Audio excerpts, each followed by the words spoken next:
Hello, ladies and gentlemen. Welcome to the Morrowind Book Club, where we're going to be basically just reading, many of the various books that we've come across in our journeys in Morrowind. And I figure since we're here in Penabi, I believe it was, yes. And we have this hammock, and there's a book here, there's a few books around. I figured we'd just sort of sit back, relax, and read one of the books we've been carrying around with us for a little while. And that would be Feyfolken. Feyfolken? Book 1 by Wagrin Jarth.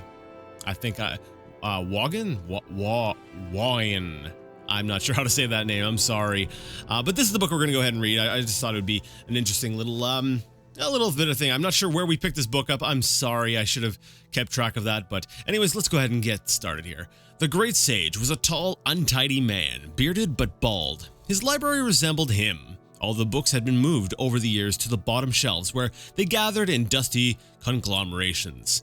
He used several of the books in his current lecture, explaining to his students, Taksim and von Goldak, how the Mages Guild had first been founded by Vanus Galerian. This name sounds familiar, actually. Anyways, they had many questions about Galerian's beginnings in the Sigic Order, and how the study of magic there differed from the Mages Guild. It was and is a very structured way of life, explained the Great Sage. Quite elitist, actually. That was the aspect of it Galerian most objected to. He wanted the study of magic to be free. Well, not free exactly, but at least available to all who could afford it. In doing that, he changed the course of life in Tamriel. He codified the praxes and rituals used by all modern potion makers, item makers, and spell makers, didn't he, Great Sage? Asked von Goldak. That was only part of it. Magic as we know it today comes from Vanus Galerian. He restructured the schools to be understandable by the masses. He invented the tools of alchemy and enchanting, so everyone could concoct whatever they wanted, whatever their skills and purse would allow them to, without fears of magical backfire. Well, eventually he created that. What do you mean, Great Sage? Asked Taksim. The first tools were more automated than the ones we have today. Any layman could use them without the least understanding of enchantment and alchemy. On the Isle of Artaeum? I think I said that one right. It looks like an E. I think that's an E. Artaeum. The students had to learn the skills laboriously and over many years. But Galerian decided that was another example of the Sigic's elitism. The tools he invented were like robotic master enchanters and alchemists, capable of creating anything the customer required, provided he could pay. So, someone could, for example, create a sword that would cleave the world in twain? Asked von Goldak. I suppose in theory, but it would probably take all the gold in the world, chuckled the Great Sage. No, I can't see we were ever in very great danger, but that it wasn't to say that there weren't a few unfortunate incidents where an unschooled yokel invented something beyond his ken. Eventually, of course, Galerian tore apart his old tools and created what we use today. It's a little elitist, requiring that people know what they're doing before they do it, but remarkably practical. What did people invent? Asked Taksim. Are there any stories? You're trying to distract me so I don't test you, said the Great Sage. But I suppose I can tell you one story, just to illustrate a point. This particular tale takes place in a city of Alinor on the west coast of Somerset Isle, and concerns a scribe named Thorbad. This was in the Second Era, not long after Vanus Galerian had first rounded the Mages Guild and chapter houses and sprung up all over Somerset, though not yet spread to the mainland of Tamriel. For 5 years, this scribe, Thorbad, had conducted all his correspondence to the outside world by way of his messenger boy, Gorgos. For the first year of his adoption of the hermit life, his few remaining friends and family of his dead wife, truth be told, had tried visiting, but even the most indefatigable kin gives up eventually when given no encouragement. No one had a good reason to keep in touch with Thorbad Hulzig, and in time, very few even tried. His sister-in-law sent him the occasional letter with news of people he could barely remember, but even that communication was rare. Most of messages to and from his house dealt with his business, writing the weekly proclamation from the temple of Auriel. These were bulletins nailed on the temple door, community news, sermons, that sort of thing. The first message Gorgos brought him that day was from his healer, reminding him of his appointment on Tertus. Thorbad took a while to write his response, glum and affirmative. He had the Crimson Plague, which he was being treated for at considerable expense. You have to remember, these were the days before the School of Restoration had become quite so specialized.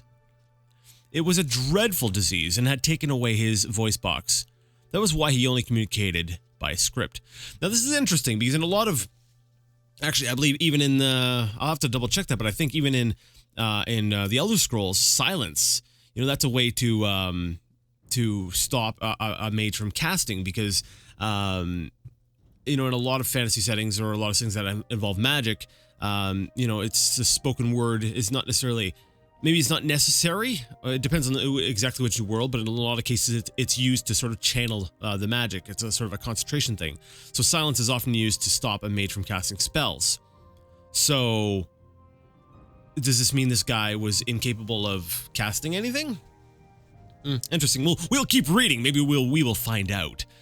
The next message was from Alfiers, the secretary at the church, as curt and noxious as ever. Thorbad attached is Sundas's sermon, next week's events calendar, and the obituaries. Try to liven them up a little. I wasn't happy with your last attempt. Oh, I gotcha. It's okay. It's a nasty editor. Thorbad had taken the job putting together the bulletin before Alfiers joined the temple, so his only mental image of her was purely theoretical and had evolved over time. At first he thought of Alfiers as an ugly fat slotus, covered with warts. More recently, she had mutated into a rail-thin spinster Orcus? Of course, it was possible his clairvoyance was accurate and she had just lost weight. Whatever Alfiers looked like, her attitude towards Thorbad was clear, unwavering disdain. She hated his sense of humor, always found the most minor of misspellings, and considered his structure and calligraphy the worst kind of amateur work. Luckily, working for a temple was the next most secure job to working for the good king of Alinor. It didn't bring in very much money, but his expenses were minimal. The truth was, he didn't need to do it anymore. He had quite a fortune stashed away, but he didn't have anything else to occupy his days. And the truth was further that having little else to occupy his time and thoughts, the bulletin was very important to him. Gorgos, having delivered all the messages, began to clean, and as he did so, he told Thorbad all the news in town. The boy always did so, and Thorbad seldom paid him any attention. But this time, he had an interesting report. The Mages Guild had come to Alinor. Now, Alinor, I'm not too sure where this is. If I'm trying to remember, oh wait, I'm an idiot. They just mentioned that was in Somerset Isle. Never mind. As Thorbad listened intently, Gorgos told him all about the guild, the remarkable Archmagister, and the incredible tools of alchemy and enchanting.